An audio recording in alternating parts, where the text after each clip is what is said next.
The Carolina Hurricanes are back home, and they will be hosting the Ottawa Senators. But the main thing is, if Piotr's ready to go, and if Brady Tkachuk is there, are we going to have another rumble in the jungle like we saw in Ottawa?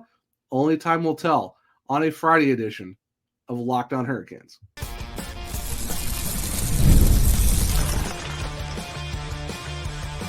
Your Locked On Hurricanes, your daily podcast on the Carolina Hurricanes. Part of the Locked On Podcast Network, your team every day. Welcome to a Friday edition of Locked On Hurricanes, your team every day. Part of the Locked On Podcast Network. Thank you to the everydayer for making this your first listen of the day. 5 days a week, Monday through Friday, talking everything about your Carolina Hurricanes. I am your host, Zach Martin. I'm the credentialed Carolina Hurricanes beat writer over at the Hockey Writers. Also do a weekly column on the Wolves called Wolves Weekly. I'm the co-host of the Surge Cast, which is a weekly Carolina Hurricanes podcast, along with all my duties here at Locked On Hurricanes. Before I introduce my guest for today's show, you can start the season with a big return on FanDuel. New customers can place a $5 bet. You'll get started with $150 in bonus bets if you win your first $5 bet. Visit FanDuel.com to get started. Now, with that out of the way, I'm so excited to have this guest on. I've had him on my other show like months ago and all this fun stuff. Always great to talk to him about hockey. He is a big proponent of covering women's hockey. If you check out his podcast, Rickside Report, very, very awesome. I'm super excited to have this guy on. It is Chris Sinclair. Chris, how you doing tonight, man? Thank you for coming on. Absolutely, my pleasure. And like you said, it's always great to have a great conversation with you. Always enjoy our chats. It's so great to be here. So thank you so much for having me on. Yeah, of course. And also he does cover women's hockey for the Hockey Writer, for the Hockey News, for the women's side of things too. So if you want to check out his articles covering everything with the PWHL or even college hockey, international, what have you, this man has the finger on the pulse of a lot of women's hockey. And I know training camp just started. I know for this show, we're going to be previewing the Hurricanes and the Senators because they do play Saturday night for the Hurricanes' first game of a back-to-back. I know as we record, the Senators are playing right now. I think last time I checked, it was like 1-1 in the first period. So the little caveat, guys, all the stats we're going to be talking about tonight might be changed by when this drops at 7 a.m. on Friday morning. But wanted to get a preview show out and all that good stuff. But that's just one of the things. But Chris, so before we jump into all the Senators stuff, Chris, I know training camp just started like I think the last day or two for the PWHL. Of course, we all know we got the jerseys finally after a year of waiting for them. We finally got them. I have to say, a lot of them are very, very nice and ones you can't unsee when someone brings up a very interesting aspect of them. But your initial thoughts of just when the jerseys first got dropped, what stood out to you from the PWHL jerseys this year that they're going to be rocking? Yeah, I think it's a great starting point for this conversation because I think a lot of people, especially, they saw the logos and there was a lot of mixed emotions based on the logos, right? And and I get that, right? Like when you just see a logo, especially when you've waited a year to see a logo, and some of these logos, we talk about Montreal, Toronto, some of those like really, really bold, really strong logos there. But when you see these jerseys in person, and as someone who, I'm absolutely thrilled and honored to be one of the few that have seen this jersey in person live, as one of the first people to ever do so.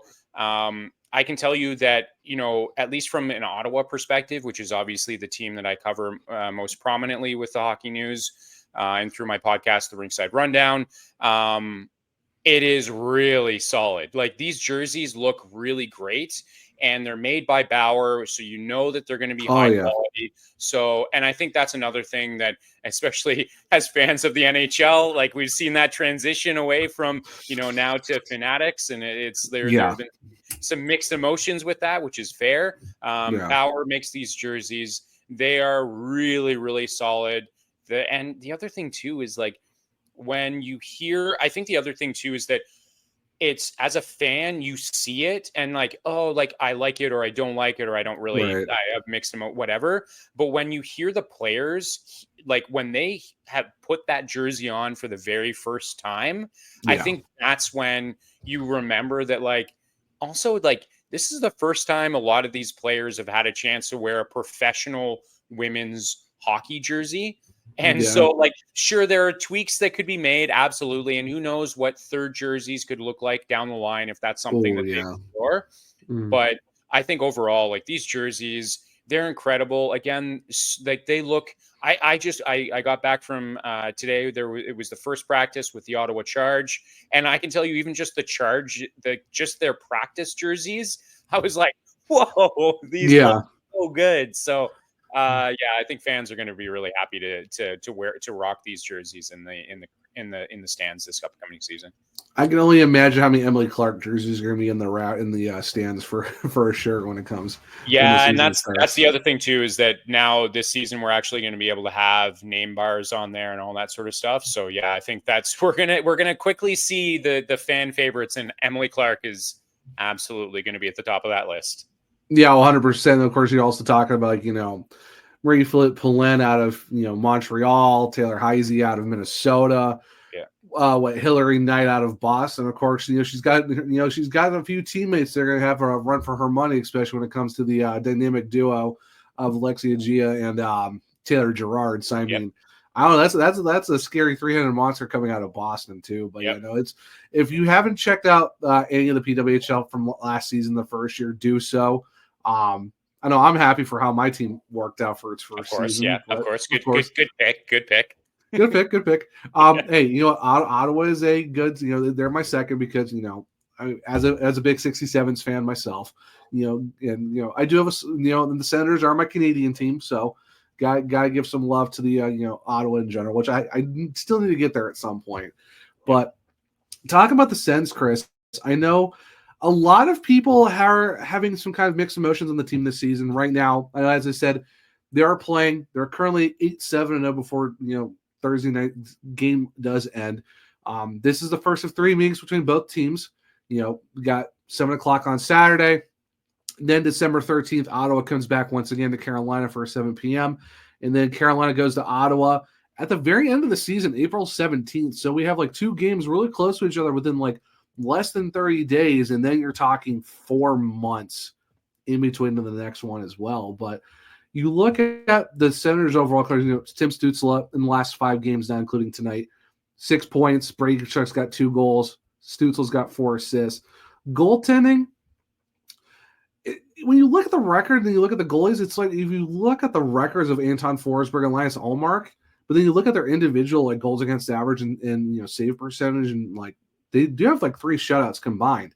And Forsberg's at 272 goals against. Ullmark in the last 5 is 2-5-1. Of course, their save percentages are 904 and 905. For you, what's really kind of stood out for the Senators in the fact that you look at their stats and you're like, okay, well, the goaltending is pretty solid, all things considered, but you look at the record and you're like, what's really going on with the Senators to be right now 8-7 in the middle of them playing their game on Thursday night? Yeah, so I think, if we look at how their season has gone to this point, and then we contrast that to their last game against Toronto, I think that's going to be a perfect example of how we want to talk about this and what's gone wrong as well as what's gone right for them, right? So when you look at their last game against Toronto, a shutout, 3-0, it was, and I get it, like Matthews wasn't playing. Sure, that's a caveat, of course. But at the end of the day, Toronto was not the better team in that game. It was very much Ottawa. Right. I actually I remember thinking a lot throughout that game. It was like, is Ottawa on like a perpetual power play? Like it just felt like they were in control of the game the entire game, right? And when you think about what makes Ottawa great, when they have that defensive structure. Yeah. So what Ottawa was able to do in this last game, which they have been unable to do in previous games, is really box out the opponent, really keep those opponents to the outside, eliminate those lanes. And when they clear out those lanes, then their goaltender, in this case, Ullmark, was able to see those pucks and be able to control the play. And, with a goalie like Ullmark back there, like there's like that instantly provides that confidence, especially now that, earlier on in the season, he was dealing with some injuries. So of course he's not going to be able to play to the level that we all expect. And he's been upfront about the fact that he hasn't been playing the way that he wanted to play. But I think when you contrast the last game, sure, let's be honest, they're not going to be able to play at that level every game, and that's totally understandable. But that's the structure. When Ottawa is playing well, that's the game that you're expecting.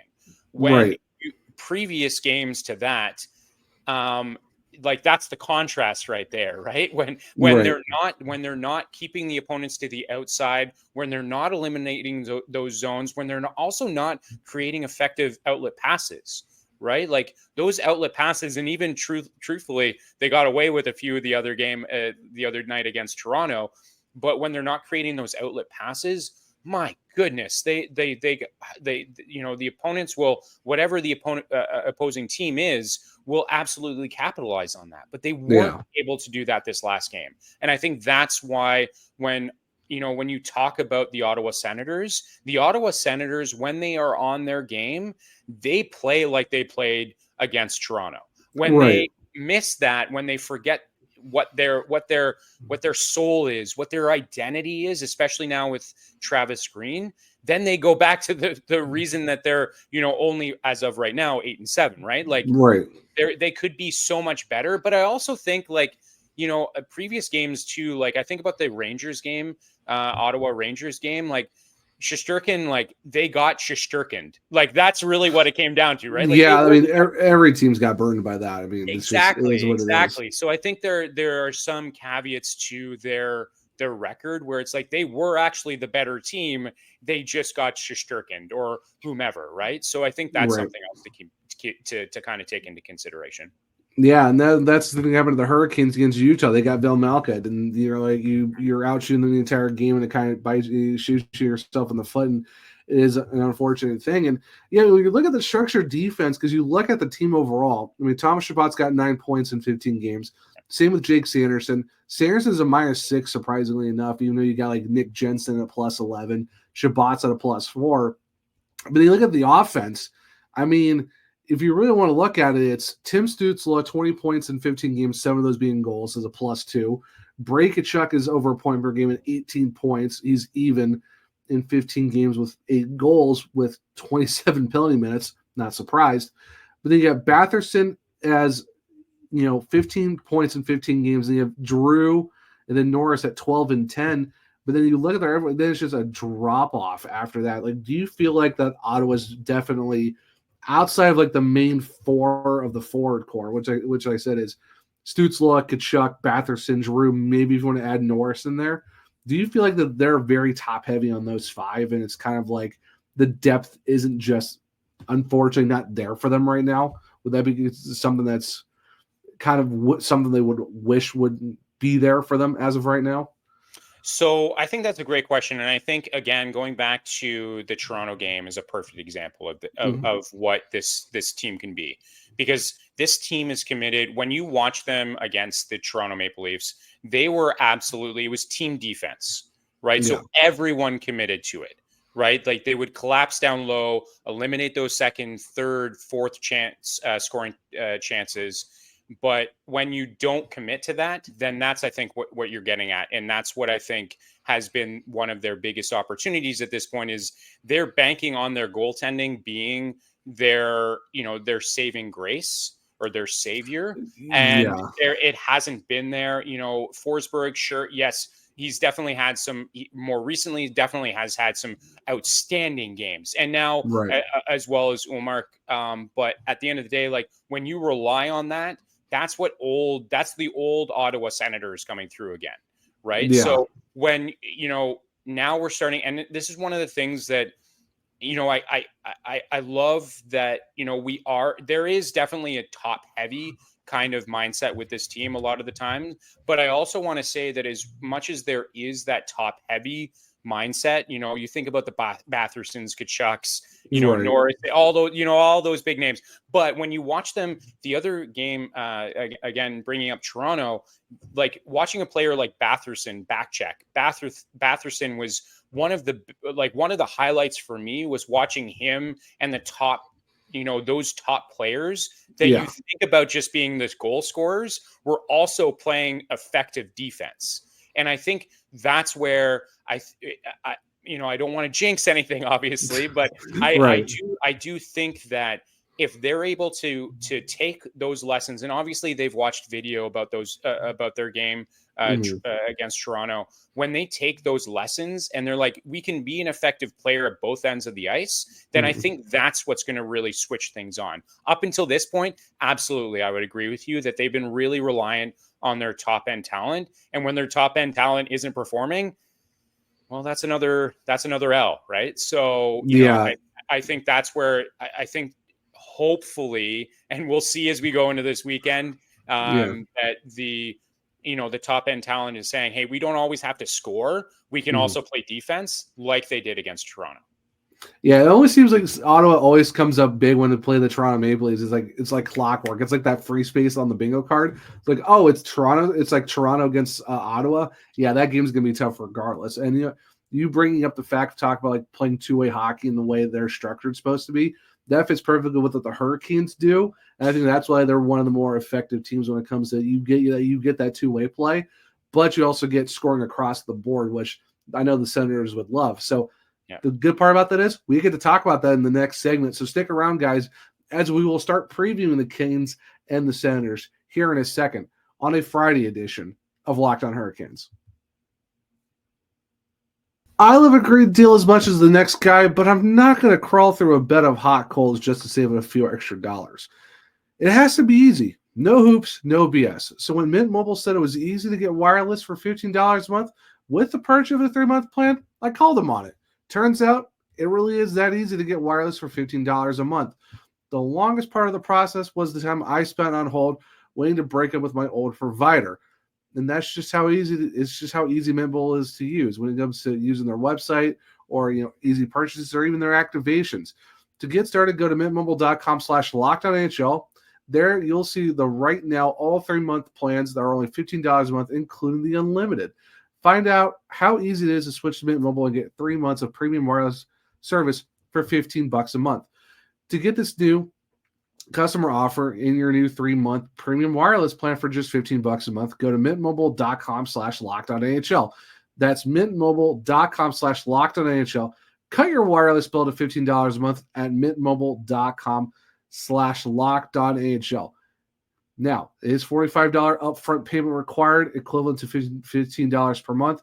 New customers on first 3-month plan only. Speed slower than 40 gigabytes on unlimited plan. Additional taxes, fees, and restrictions apply. See Mint Mobile for details. Nothing delivers comfort and joy like an unrivaled quality and taste of Omaha Steaks.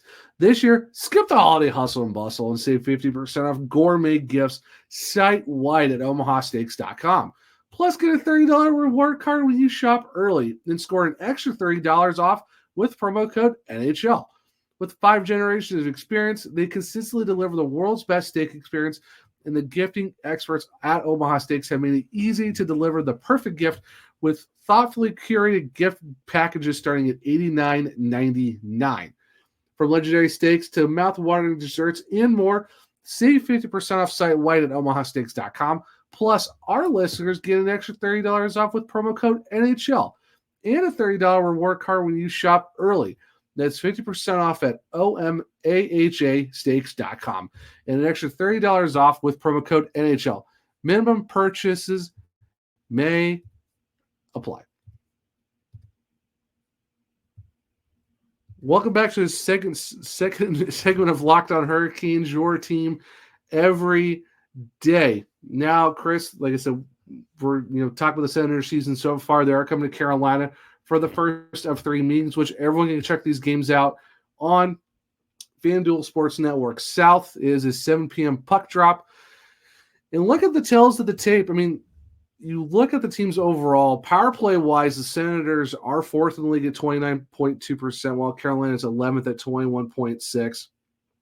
Penalty kill, Carolina 10th in the league, 83.6%, compared to Ottawa's 79.1%. But this is where I think it's going to be very, very interesting. I know you've talked about this, Chris, just about the fact that like you do get some scoring, you do get some good goaltending as well. But the Hurricanes are averaging 4 goals a game, which is fourth in the NHL. And as of right now, before their game ends against, I think Buffalo, they're at 3.4 goals per game for Ottawa. It's 11th in the league, but then goals allowed. How about neck and neck between these two teams? Carolina 7th, Ottawa 8th at 2.67 goals allowed for Carolina, 2.93 for the Senators. For me, kind of the thing that's kind of jumping out is the fact that you're looking at two teams while their records are completely different across the board, where you're looking at an 11-4 Hurricanes team, an 8-7 Ottawa team, but you're talking like 4th and 11th in goals for, and then 7th and 8th in goals allowed. It almost kind of feels like these teams are almost quite there. Like they're almost equal to each other, but just different outcomes to how some of these games have played out. What stands out to you in terms of just the way that they're not letting a lot of goals go in, but also scoring at will? But you look at a record that's like, that's interesting. Yeah, and we kind of touched on this a little bit before as well. I think really what it comes down to is, I mean, there are a lot of things that it comes down to, but I think what we're looking at, I think let's like take the 30,000 mile approach from this. Let's look real large on this one, and let's say this, that obviously this team is not used to, like, this is the first season with this coaching staff. So I also think that needs, like, maybe, forgive me for being the eternal optimist. I'm always that guy where it's like, you know what, it'll work out. It'll work out. But it'll be fine. It'll work itself out. It'll be fine. It'll be fine until it isn't. And then I'll say, well, there's always next year. But what I would say is that, looking at this more broadly again, yes, you have that consistency with, Jacques Martin is still an advisor, so that's great. He's still a part of that coaching staff. You still have Alfredson, who is returning from last year where he was brought onto the coaching staff himself. But this is a new head coach, new coaching staff beyond that. And I would just say that that also that needs to be taken into consideration here. I know 100%. It doesn't sound like, wins, losses, but that is a part of this. What I would also say though, like we talked about before, where it's just like their team commitment to defense has been an issue. So I think, when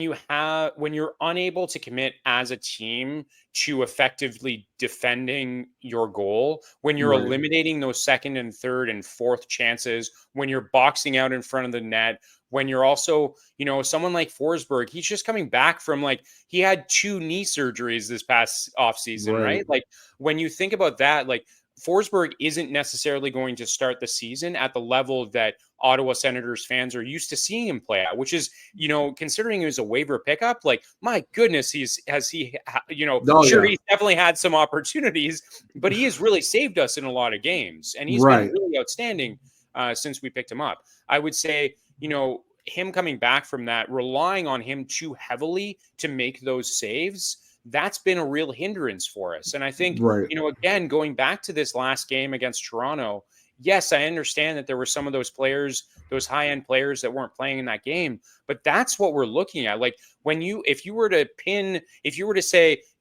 what game this season is what the Ottawa Senators are all about, I would print that photo out and I would pin that to the board, and I would constantly tell everyone, hey, look at this. This is what we're capable of. This is who we are. And that's how we're going to overcome this. Because I think, to your point, we're neck and neck with everyone. And yet look at our record. It isn't where we want to be, but we're doing the things that are right. What is going wrong? Well, it's just it's the system. But now we saw what it means to this team and to the record when they buy into that. When they buy into this system, when they buy into being a team defense first, it isn't about, sure, of course, it's about outscoring their opponent. You can't win if you don't outscore your opponent. But when you play solid defense, like offense is generated from defense. So if you play strong defense, we just came off of a shutout against Toronto, who is a team that many people have pegged as like running away with this conference, with this division, right? Yeah. Like we saw that success. So that's kind of how I'm looking at this. Yeah, no, 100%. And I do have to make a correction. It's Ottawa against Philadelphia, and Chris, it's 1-1 going into the second period, but the Flyers have 3 shots total and have a goal. And yeah, I think, but this is exactly what I'm talking about. 15. This is exactly what I'm talking shots. About. Yeah, 1-1. It's like, but yeah, and you talk about total team defense and you buying into the system, and I agree with you. Like, yeah, you have a new staff, you got to figure it out and stuff like that. You know, not a lot of guys are used to playing two-way hockey all the time. But you look at Carolina, and that's kind of what you see. You see what a structured defense leads to offense. I think that's what the epitome of Carolina is, and that's why so many people look at Carolina and going, that's what we want to be, because you look at that blue line, yes, you lose Brady Shea, yes, you lose Brett Pesce, but you bring in Gottsberg, you bring in Walker. Those guys fit in like they've been here for a long time, and surprisingly enough. But, you got Jacob Slavin, who's got a new contract that kicks in next year, but they're playing really great hockey. You look at the forward core, every guy on the forward group is versatile. You can move guys up and down the lineup, and it doesn't matter who they're with because they work really well with each other. Like, no one thought Jack Roslovic was going to be a first-line right winger with Aho and Svechnikov, or Eric Robinson's a top 6 guy with Kotkaniemi and Nietzsche, and Martin Nietzsche is on an otherworldly run right now, which is absolutely insane to see. But because his defense has gotten a lot better because he's bought into the system. So I agree with you. It's the fact that if you buy into the system that you have, you buy that team structure defense where you can turn that defense into offense and hit that transition, because you see it in Carolina. The transition game is huge, especially when you got forwards who are fast and can shoot. Gostisbehere, offensive-minded defenseman who can play a little bit. His defense has gotten a little bit better. Sean Walker, a epitome of a two-way guy, plays really well. You look at the forward, Seth Jarvis was not considered a two-way player, but he is, and that's why you see him on the power play, penalty kill, all of that. Now, we don't know if he's going to be back in time for the Ottawa game, hoping he is. We still haven't heard anything from Pierre Kachukov as well, so that's another thing to worry about. But, yeah, it's just if you buy into the system and you buy into what you're doing for, then you see that's where your difference is of 8-7 to 11-4. If you buy into the system that works and it's everyone contributing, then there you go. And that's why your record is so much different. And that's why you see, Martin Nietzsche, I think as of right now, was it 25 points in 15 games, 9 goals, 16 assists. How about Jack Roslovic's got 9 goals and an assist? I mean, yeah, Sebastian Aho right now has got 14 points in 15 games. Same with, Svechnikov. Straight Kotkaniemi is a +7 with 10 points. Defense-wise, Shane Gostisbehere, 10 points. Dmitry Orlov's a +12. In goaltending, how about, Pierre Kachukov, 8-2-0 with a 897 and 256, and that's given up 3 goals against Utah in the last game. But it's funny how the NHL works out, where you can kind of see that there's that same structure of what you want to get done, but is the personnel there to make it work? Yeah, and I think that's where you see that difference. Yeah, and I think that's one of the things with the Sens is that, they're obviously it's undeniable their talent. Like, they have high-end talent, but it's how quickly can that talent recognize that, like, hey, listen, maybe I don't have to score all the goals. Maybe I can also help prevent. And I think that's again, like you were kind of alluding to there, it's like Carolina is able to, like, their top end talent is saying, hey, listen, I don't need to score all the goals, but I also want to prevent the goals from being scored. And I think that's the buy-in. And that's why I think, again, this is a great, at least in the moment right now, a great contrast in comparison to when Ottawa is playing, where the team is saying, hey, listen, I'm fine as Batherson, I'm fine as Stützle, both of whom I highlighted in the Toronto game being like some of the better, like outside of the defensemen, some of the best defensemen on the team were actually Batherson and Stützle, and they're the top end talent that we're talking about. But when if you take your foot off that pedal, then we're in that position where, it's 3 shots and they've already scored. Right. Yeah. So like, that's what I'm talking about. And I think that's why we're seeing that record be as it is. And in contrast to you, as much as there, like we've established, there's a lot of comparisons.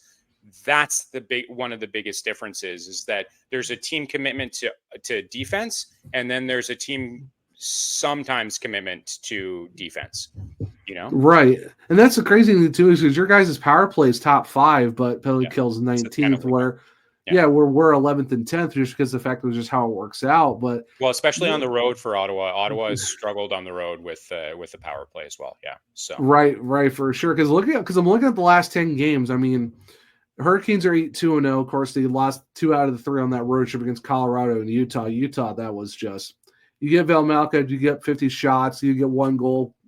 And this isn't your grandfather's NHL. I said on Thursday's show. Yeah. Everyone can beat anyone. There's no gimmies anymore. There's no the 2001 Columbus Blue Jackets or the something or other add team name here, which are in the bottom of the basement. Like no one's going to be a gimme anymore. Yeah. But this is part of like their 8-game winning streak that had Calgary, Seattle, Vancouver in overtime, Boston, who they spanked on Halloween night, Washington, Philly, Pittsburgh. But of course, for you guys, I mean, as of right now, of course, we're it's the middle of the second period between Philly and Ottawa, but you guys you talk about the epitome of your team being the team that's so back and forth. 5-5 in their last 10. Beat Utah, lost to Vegas and Colorado, but you beat St. Louis. Then you lose to the Rangers, beat Seattle. Then it's Buffalo Islanders in a back-to-back losses, but then you beat Boston in overtime, which was just what a game that was. What a game. Yeah. All mark against Swayman. Yeah. And then you go and beat Toronto. You beat 2 of the original 6 teams in back-to-back games. You take 4 points out of those 2 teams, especially when it's in your division too, and you're kind of it's just. Talk about, this is the emotional roller coaster that is being an Ottawa Senators fan, where you see this success, like again, even going back to the Boston game, like that was obviously a fantastic ending to the game. Omar getting that save, that right pad save, goes to Tkachuk, goes in, scores. Makes it look easy, and then we had followed that up with the Toronto shutout.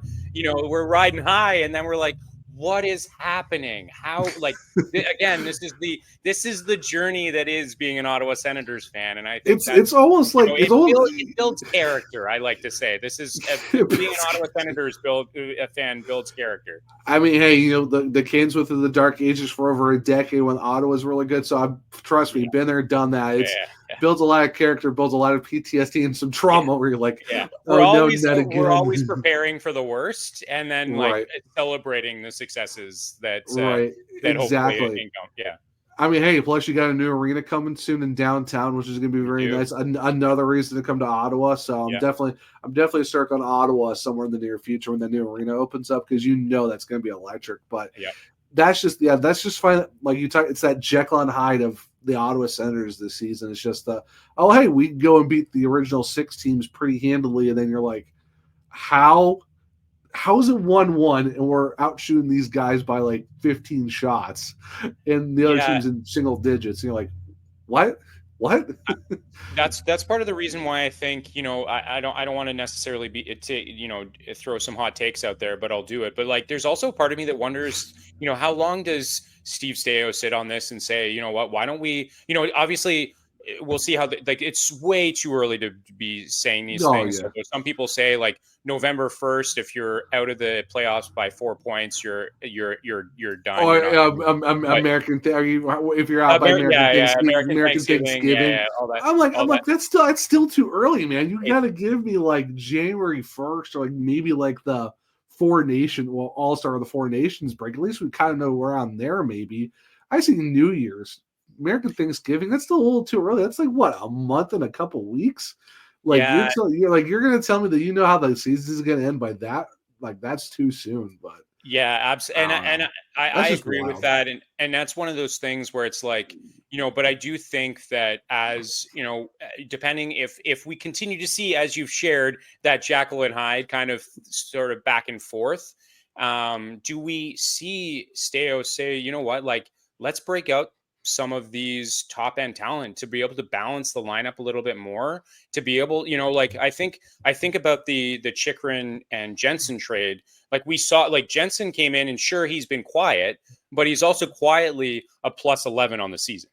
Right. Yeah, right. You're And like, he's okay. looked, and he's balanced out Shabbat. Like, he's exactly what Shabbat needed. And Shabbat looks so much better already this season. Right. So maybe, I know Chychrun didn't have the history with the team, but that was like, bringing Chychrun in, he's coming back home. Like, that was a big trade in and of itself. Trading him away was also a big trade.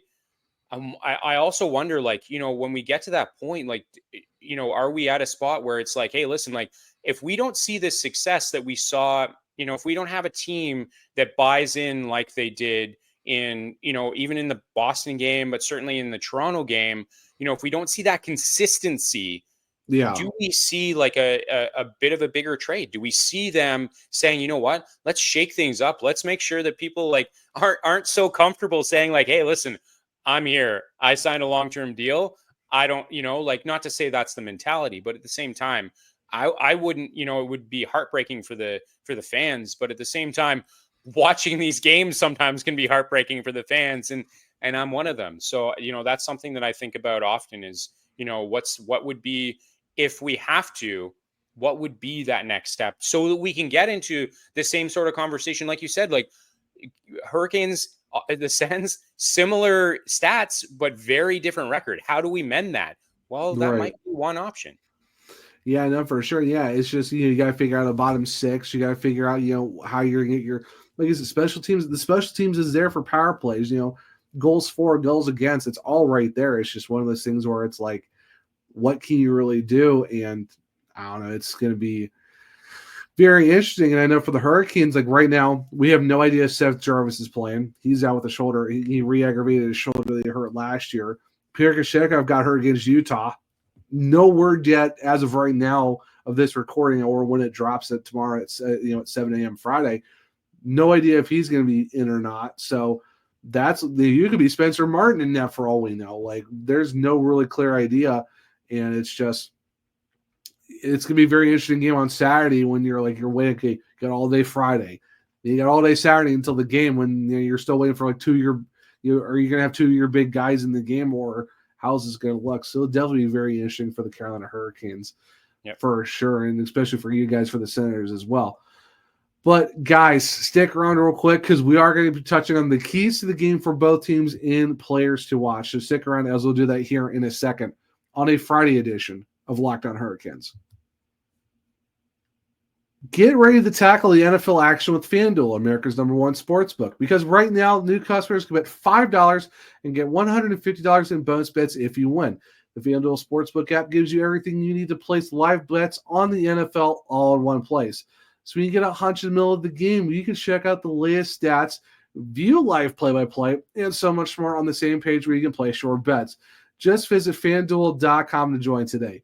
You'll get started with $150 in bonus bets if you win your first $5 bet. That is FanDuel.com. Never waste a hunch and make every moment more with FanDuel, an official sportsbook partner of the NFL. Welcome back to segment 3 of Locked On Hurricanes, your team every day. So now we get to the very end of the show. We're going to do the keys of the game and the players to watch. Chris, what is your number 1 of 2 keys for your Ottawa Senators against the Carolina Hurricanes on Saturday night to hopefully for your guys to get the W against my team? Would it sound cliched for me to just go back to what I've been constantly harping on, which is, when we saw again cliche? Yeah, cliche. Yeah, exactly. Yeah, absolutely. No, but it's just like, no, you're good. It's that team defense. If they don't play team defense, they are not going to win the game. Right. And I think when they're able to play that team defense, when they're able to box out, and it's those quick transition, the transition game, they were really effective with it. I know I'm throwing probably more than one at you, but when they were really good at it on the other day, they were really they were able to transition the game from defense to offense so Right. quickly. So, I mean, I threw a bunch at you. I know you only Right. wanted one, but let's group all of those into one and just say, just play really good defense, because defense, like we've said, creates the offense. Yeah, no, 100% for sure. And quick update for you, Chris. Your Ottawa Senators are up 2-1 right now against Philadelphia. Let's And they're go. on another Let's power go. play.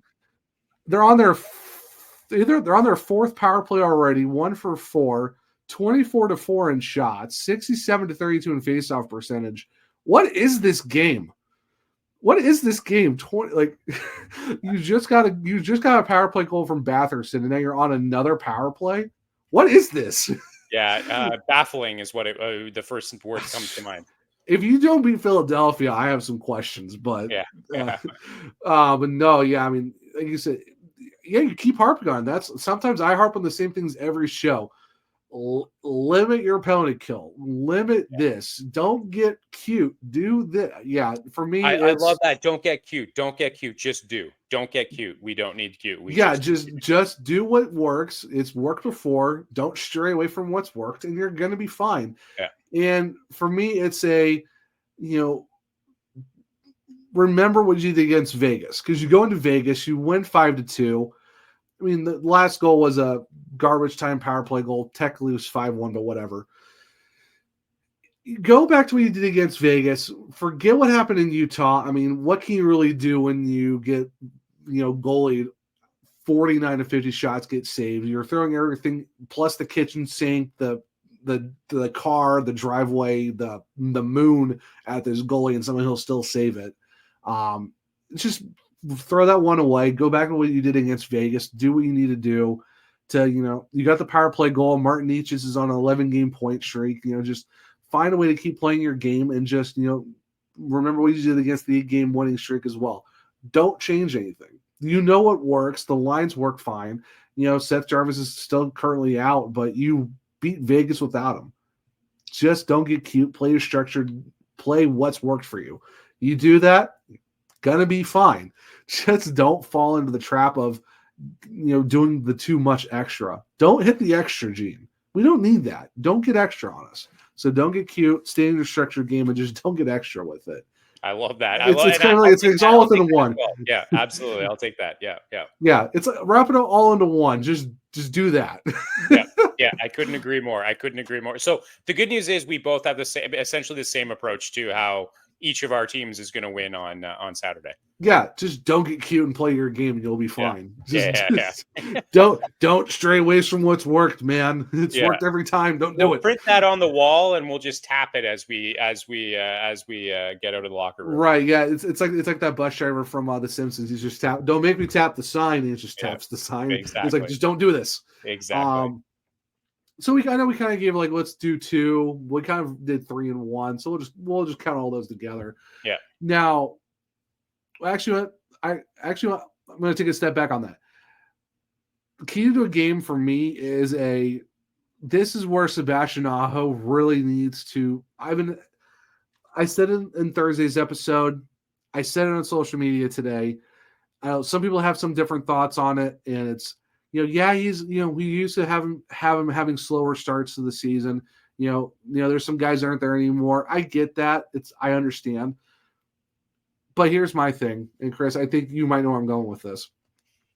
When you have 2 shots total in 2 of the 3 games on this road trip, 0 against Colorado, 2 against Utah, in 21 minutes, it was like 21 minutes and 58 seconds. It was almost 22 minutes in 23 shifts, 6 power play opportunities, 2 shots against Utah, 0 against Colorado.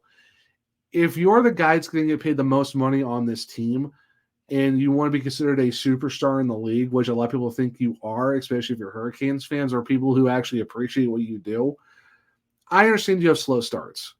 But for me, this is a key to the game for the Hurricanes is please unlock Sebastian Aho, or he needs to find a way to just shoot the dang puck. Yep. And I like him. I think he's a great player. Agreed. But you cannot have 2 shots total in 2 games, especially in one game where you had 6 power play opportunities and you shoot the puck twice. It's a shot for going to be 11 minutes, and you're supposed to be a superstar.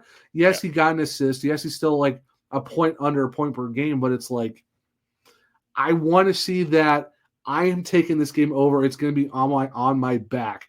You can quietly get two assists here, 2 assists here, but also at the same time, I want you to be like, boom, 3 points, or boom, here's your goal and assist, but you do it loudly. Don't be like, I'm just there.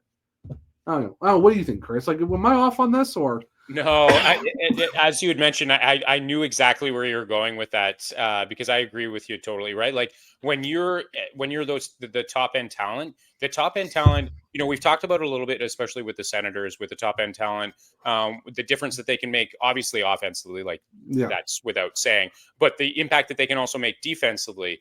But when you're not doing either one of those things and you're still the top paid talent or you're still the top paid player, you're sitting back saying like, we need another gear from you. Like we need you to be because we can only go forward when we're all going forward, but you're holding us back by not being the player that we know you are. So it's interesting to think about maybe, what's going, like, is there an injury? Is there something that they need to unlock? Is there maybe just a bit of a maybe structural difference that needs to go into place to make him really feel like he's got this? Or maybe it's just also like, I'm not gonna lie, like if I got paid a bunch of money, I would probably feel a little bit more pressure. But yeah, I agree with you. I think that like it's when your top end talent is doing top end talent stuff, that's, you pay them for that, and you also conveniently see the results. And when you're not seeing those results, it is infuriating when they're not, especially like you said, like 2 shots, like are you kidding me? Like power play opportunity, like he's just such a good player that he should be having more of those opportunities. He should be in those scoring, like at least a scoring opportunity, right? So yeah, right, exactly. And like I said, he like defensively, he's fine. He's doing his job off the sheet, which you want him to do on the 2-way game. It's just you look at his stats. It's 3 goals, 11 assists for 14 points, a -3. He is, like I said, he's tied for second on the team in points. Shots-wise for the offense, he's third behind Roslovic and Svechnikov. But he's averaging 19 minutes and 46 seconds compared to Seth Jarvis at 18:39 and then Martin Eaches at 17:55. Like, yes, he's getting assists. He's got 11 of them, which is second on the team. But in terms of goals for the forward group, he is well below Jackson Blake, who's got 4, Eric Robinson, who's got 4, Jordan Martinook, Svechnikov both have 5, and then Roslovic and Nietzsche. Like I said, I'm not picking on Aho, and I know he's a great player, but it's just like, I know you have slow starts. I know you are a very streaky player when it comes to stuff like that, but and yes, like, well, we don't have to rely on him being an elite player right now because everyone else is clicking. I'm like, yes, that's good. You don't really have to rely on him, but I also want him to kind of be there too. What happens when you have to? What happens when you have to rely on him and he's isn't there? That's the thing too, right? Like, it's great that he's not, you can rely on other players to have that success. But when you're not seeing the success from those players that you should be relying on, like we talked about your great record earlier on, but like, how does that impact your record moving forward when you're not able to get those players that you expect to be able to contribute to be contributing? Right. And then that's a tough space that I'm in right now, because it's like, you want to say, I want to see more. Yes, you have 14 points in 15 games. Like, that's fantastic. But for me, it's like, I should expect that almost already from you, from how good we know you are. But I also, the other side of me is like, I want to see that little, like, I want that. Sure. I don't give an F attitude, and I want to take over this game, because we've seen him do it. We've seen him literally put the team on his back and get the big goal, or he's got 2 overtime game winners, but of course it's on the road trip. But it's like, he's gotten 2 overtime winners in an empty netter. He doesn't have a 5-on-5 goal yet this year, and I'm like, I know it's there, and it's like, it's a tough space for me to be in. Where like, I want more, but I'm happy that he's got 14 points in 15 games. But it's also like, where's that extra? It's like, I don't want to pick on him, but I'm like, I want that. This is the Sebastian Aho game.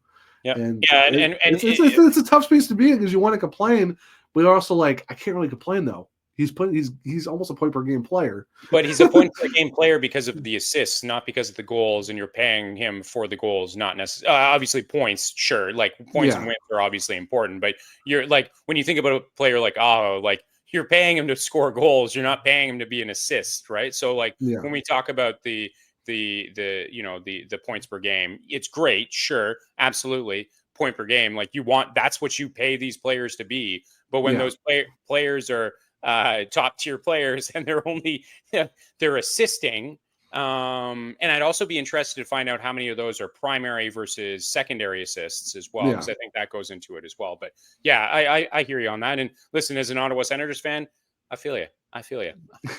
Yeah, because you get the same one for your guys too. It's like yeah, there's some guys who are playing great, but at the same time, they're kind of like, I want to see that extra. And then you know what, that kind of Sebastian Aho, that key to the game also plays into one of my players to watch. We've already talked about it. I want to see Sebastian Aho because Seth Jarvis is out. You know, Martin Eaches is still on fire, but I want Aho to be that driver for that first line. And Rod Burnmore's even said it too. I want more out of that first line. That's really saying something when your head coach is telling Andrei Svechnikov and Sebastian Aho, guys, I need you to run a show, please. Like, please do that. Like, Jack Roslovic should be the guy who's tied for the team. I mean, he's playing fantastic hockey. I'm glad Jack Roslovic's working out well. He tied his goal total from last year in the first 12 games with the Hurricanes. Holy crap. But at the same time, those two other guys should be we are leading this line, and that's what you need right now. Because you can't expect Kotkaniemi, Robinson, and Nietzsche to do everything. And I'm not saying they have to, but it's like, guys, you are on the top line for a reason. You're both getting paid over $8 million for a reason. Please. So, like I said, it's not nitpicking. It's not trying to pick on the guy. It's just kind of like, I want that little extra. But for you, Chris, who are one of your players that you're watching for the Ottawa Senators, and maybe for Hurricanes fans to keep an eye on as well? Yeah, so I could default to the big names, right? Like I think like everyone would be like, you know what, Pinto. That would be one name that I'm sure, like, or Stutzla, like those are the names that a lot of people would pick, or Bathurst. Right? Yeah. I'm not going to pick those names. I have two. And I don't know that either of them are necessarily going to show up on the score sheet. Certainly, one of my two picks will probably not show up on the score sheet, but I do want to pick two. And this is especially based off of the last few games and truthfully, the start to their season. So when I think of the two players that I'm looking at first and foremost, Nick Jensen. Okay. I think, again, he's been able to stabilize the back end, I think better than truthfully anyone really expected, but also certainly has helped to balance out with Thomas Chabot. I think the other name, though, is Michael Amadio. Now, he had a great game against Toronto. A bit of a slower start. I know a lot of people are saying we expected more from him. Is he worth the, $2+ million that he's getting paid per season? I think he's starting to find his stride, and we saw that in the last game. And so those are two players. There are obviously, again, I get it, the big names, they're going to have their games, but these are two of the names that I said, you know what, they're a bit off the charts maybe, but these are a couple of names where I'm saying, you know what, Jensen makes such a difference for the Senators and really, again, just balances out, just really calms the back end.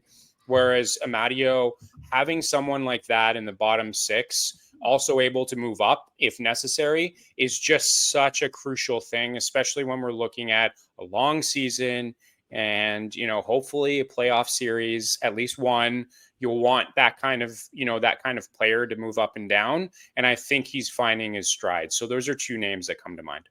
No, those are great names. And yeah, because like I said, it's so easy to pick. Like I know I picked one of the top guys for the Hurricanes, but it's like this is a hey type of deal. But I completely agree with you. It's always good to kind of like highlight the guys a little bit lower down the list. Maybe people wouldn't even think of. And honestly, going off what you did, there's one guy on the bottom six that I'm looking at. It's Jackson Blake.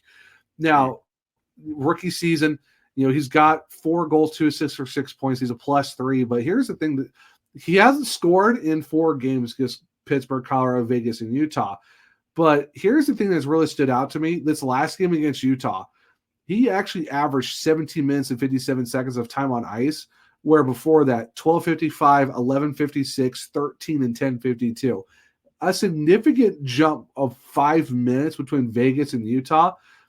Same amount of shifts, 17 each. But the shot total, 3 against Vegas, 7 against Utah. You're talking 10 shots in 2 games.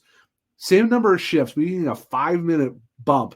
Yes, you need power plays and stuff like that, different power play opportunities, being on PP2 or however you want to look at it. But for me, that's kind of like, okay, Jackson Blake has done enough to where he's already impressed the Hurricanes to make the roster, enough to get a lot more ice time in certain games, but especially going from how they played against Vegas, where you got 17 shifts for 12 minutes, 3 shots, to 7 shots, 17 shifts in 17 minutes with that 5-minute jump up. For me, it's kind of like you're seeing that belief in the trust that Rod Brind'Amour's having in Jackson Blake to be like, okay, this guy was a Hobey Baker finalist last year with North Dakota, 60 points, absolutely insane.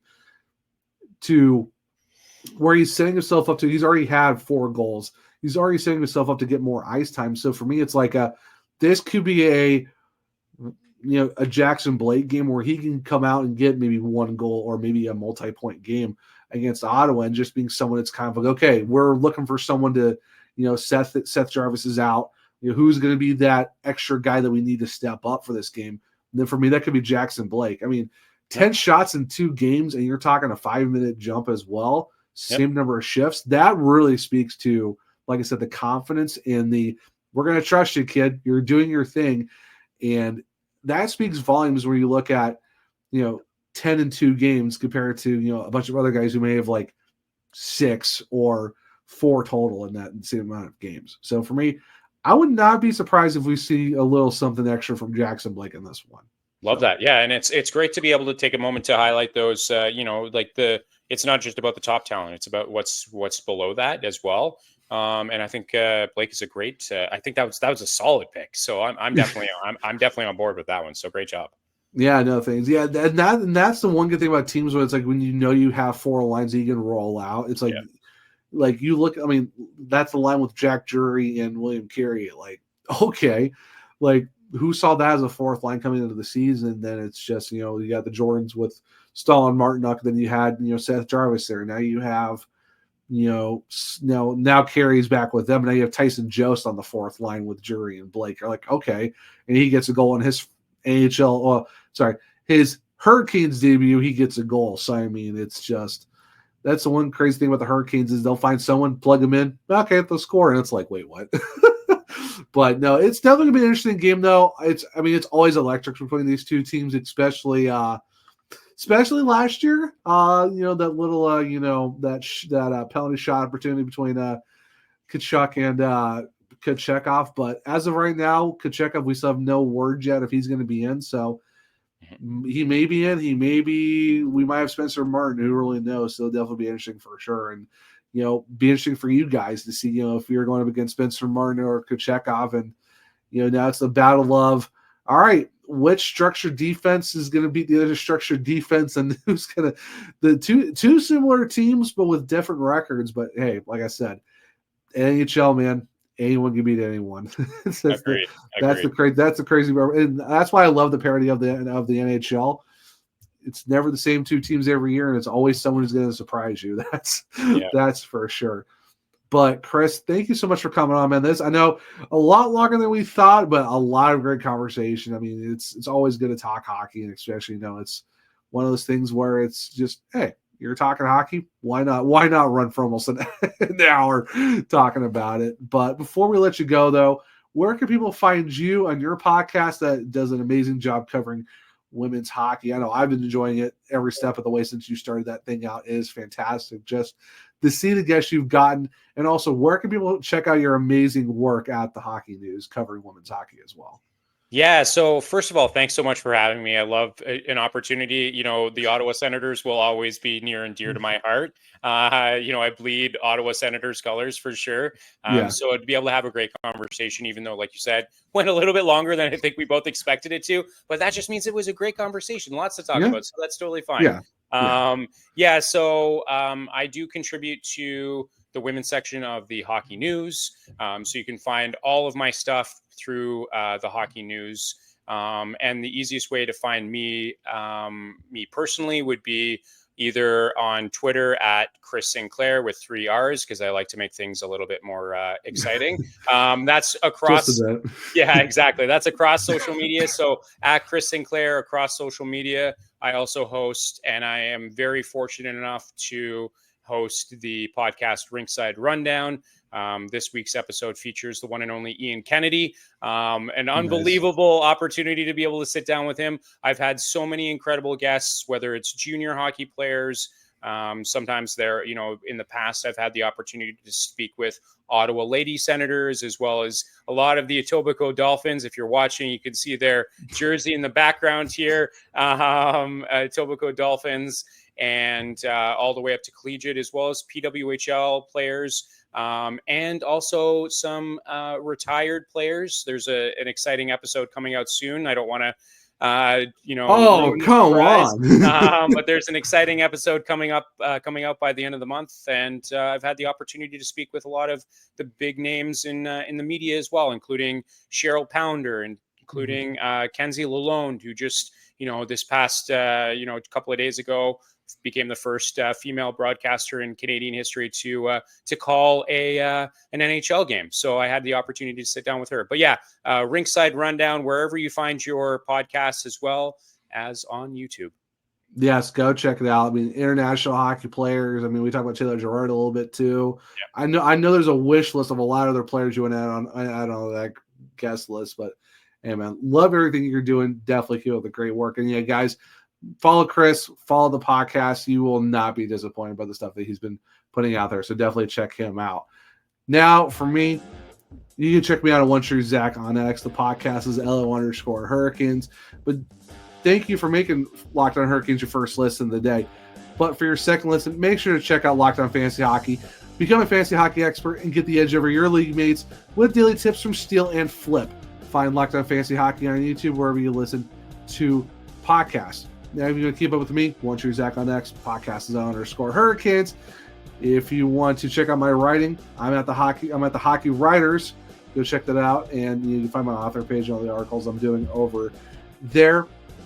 If you want to check out the Surgecast, just go to the Surgecast on all podcast platforms and on YouTube.